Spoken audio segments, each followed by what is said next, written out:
guys, kembali lagi bersama saya Steffi dan kali ini saya akan membahas kisah kejahatan serial paling grisly dalam sejarah Great Britain. Pada tahun 1960-an, Ian Brady dan teman wanitanya Myra Hindley menyalahgunakan dan membunuh kanak-kanak dan remaja secara seksual, kemudian menguburkan mayat mereka di sepanjang Saddleworth Moor yang dikenali sebagai The Moors Murder. Seperti apakah kisahnya? Saksikan video ini sampai akhir ya guys. Ian Brady atau nama sebenarnya Ian Duncan Stewart dilahirkan pada 2 Januari 1938 di Glasgow, Scotland. Ibunya Peggy Stewart adalah ibu tunggal berusia 28 tahun yang bekerja sebagai pelayan. Identiti bapaknya tidak diketahui. Tidak mampu untuk menjaga anaknya dengan baik, Brady diletakkan dalam penjagaan Mary dan John Sloan ketika dia berusia 4 bulan. Ibunya Peggy terus melawat anaknya sehingga dia berusia 12 tahun. Walaupun dia tidak memberitahu bahwa dia adalah ibunya, Brady adalah seorang kanak-kanak yang menyusahkan dan cenderung melemparkan tantrum marahnya. Keluarga Sloan mempunyai 4 anak yang lain, dan meskipun usaha mereka untuk membuat Brady merasa dia adalah sebahagian daripada keluarga itu, tetapi Brady tetap menjauh dan suka menyendiri. Awalnya walaupun mempunyai masalah disiplin, tetapi Brady menunjukkan kecerdasan purata di sekolahnya. Pada usia 12 tahun dia diterima di Academy Showlands di Glasgow yang merupakan sekolah menengah untuk pelajar yang mempunyai purata terbaik. Brady bijak, tetapi kemalasannya membayangi kejayaan akademiknya. Dia terus menjauh dari rakan-rakannya dan tidak suka bergaul,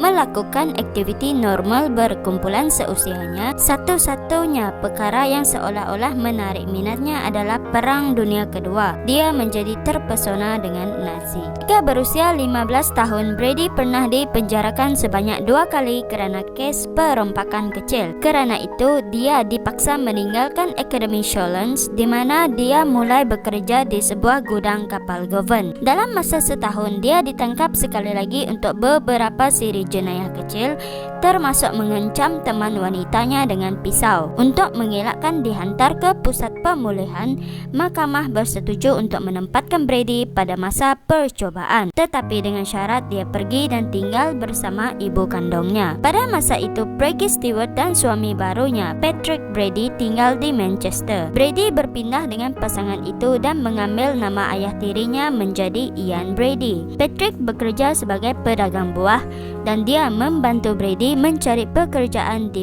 pasar Smithfield. Bagi Brady, ia adalah peluang untuk memulakan kehidupan baru, tetapi ia tidak bertahan lama. Brady tetap menjadi seorang yang penyendiri. Kepentingannya dalam sadisme dipergiatkan dengan membaca buku-buku tentang penyiksaan dan sadomasisme, khususnya tulisan-tulisan Friedrich Nietzsche dan Marquis de Sade. Dalam masa setahun, dia ditangkap semula kerana mencuri dan dihukum 2 tahun dalam pusat pemulihan. Tidak mempunyai keinginan untuk membuat kehidupannya jauh lebih baik pada masa akan datang, dia menggunakan masanya di dalam penjara untuk mendidik dirinya tentang jenayah. Brady dibebaskan dari pusat pemulihan pada bulan November 1957 dan dia kembali ke rumah ibunya di Manchester.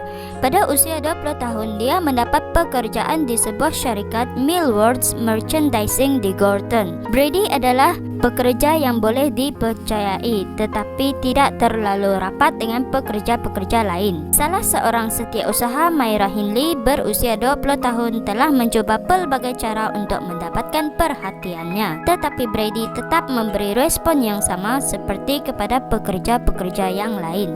Myra Hindley dibesarkan di lingkungan keluarga yang kurang berkemampuan.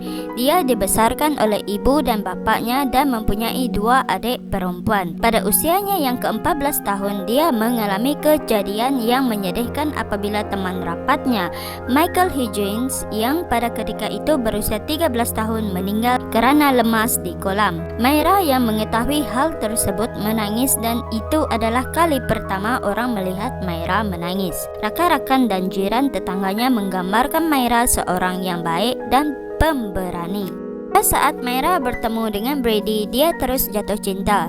Dia menulis di diarinya betapa dia mencintai Brady dan betapa tampannya Brady ini. Tapi selama lebih kurang setahun, Brady tidak menanggapi perasaan Myra terhadapnya. Pada suatu masa ketika Brady mulai menyadari bahawa Myra tertarik kepadanya, Brady mulai rapat dengan Myra. Brady juga mengajak Myra bercinta dan hal itu membuat Myra sangat gembira. Myra sangat mencintai Brady. Brady juga mengajar Myra tentang Nazi, mengontrol penampilan Myra sampai-sampaikan Myra mewarnakan rambutnya berwarna perang dan mengubah gaya penampilannya. Myra juga mulai menjauhkan dirinya dari rakan dan keluarga dan sering mengelak daripada menjawab soalan mengenai hubungannya dengan Brady. Brady dengan mudahnya mengawal Myra. Begitu juga dengan tuntutan-tuntutan kejamnya, Myra akan berusaha keras untuk memenuhi tanpa dipersoalkan. Bagi Brady, ia bermakna bahawa dia telah menemui rakan kongsi yang sanggup bersamanya ke dunia yang sadis dan mengerikan di mana rogol dan pembunuhan adalah keseronokan utama. Pada suatu hari, Brady mengajak Myra untuk mencuri dan Myra bersetuju lalu mengikuti semua rancangannya Brady. Dan saat itu juga Brady yakin kalau Myra sanggup melakukan apa sahaja deminya. Setelah 2 tahun bercinta, yaitu pada tahun 1963, mereka mulai menyusun rancangan untuk menculik, merogol dan membunuh kanak-kanak yang tinggal di daerah Manchester. Dan trik mereka adalah Brady akan menunggang motosikal sementara Myra akan memandu truk pickup mereka, dan pada saat Brady mengedipkan lampu depan motosikalnya, itu menandakan si Myra harus berhenti bercakap dan mengajak kanak-kanak itu masuk ke dalam truk, terus dicolek, dirogol dan dibunuh oleh Brady. Korban pertama mereka adalah pada 12 Julai 1963, yaitu Pauline Reed berusia 16 tahun. Pada waktu kejadian jam 5 petang, Pauline sedang berjalan kaki untuk ke kelab dancing. Terus Myra memberhentikan truknya dan meminta Pauline membantunya mencari sarung tangannya yang hilang di ladang Saddleworth. Oleh kerana Pauline berkawan dengan adik perempuan Myra, yaitu Maureen Hindley, dia bersetuju untuk membantu.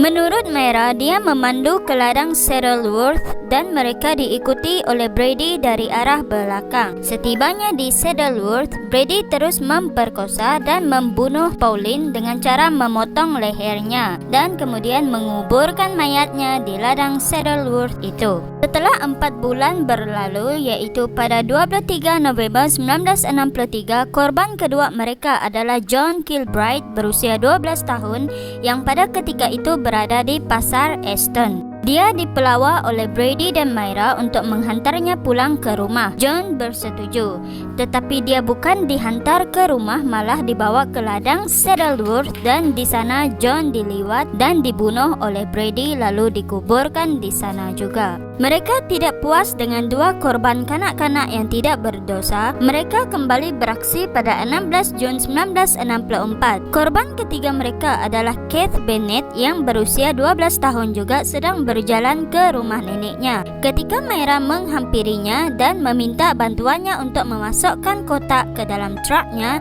dan di mana Brady sedang menunggu, Myra menawarkan untuk menghantar Keith ke rumah neneknya. Tetapi sebaliknya, Myra membawanya ke ladang Saddleworth di mana Brady kemudian meliwat, memukul dan mencekiknya sehingga meninggal. Kemudian jasadnya dikuburkan di sana. 6 bulan kemudian, yaitu pada 26 Disember 1964, Myra dan Brady beraksi lagi. Kali ini target mereka adalah seorang anak perempuan yang bernama Leslie Ann Downey. Dia berusia 10 tahun. Pada hari itu, Leslie bersama rakan-rakannya merayakan Boxing Day di tapak pameran. Myra menghampirinya dan meminta bantuannya untuk mengangkat barang-barang yang dia beli ke truknya. Dan pada saat itulah si Leslie ini terus dicolek dan dibawa ke rumahnya Myra dan Brady. Di sana, si Leslie diikat, difoto dan dirakam ketika mereka menyiksa dan merogol Leslie. Akhirnya, Leslie dicekik sehingga meninggal dan pada keesokan harinya mereka menguburkan mayatnya di ladang Saddleworth. Oke guys, itu saja untuk video setakat ini dan kisah korban terakhir mereka dan kes penangkapan mereka akan saya bahaskan di part 2 nanti. Jangan lupa like, komen, dan subscribe. Bye bye.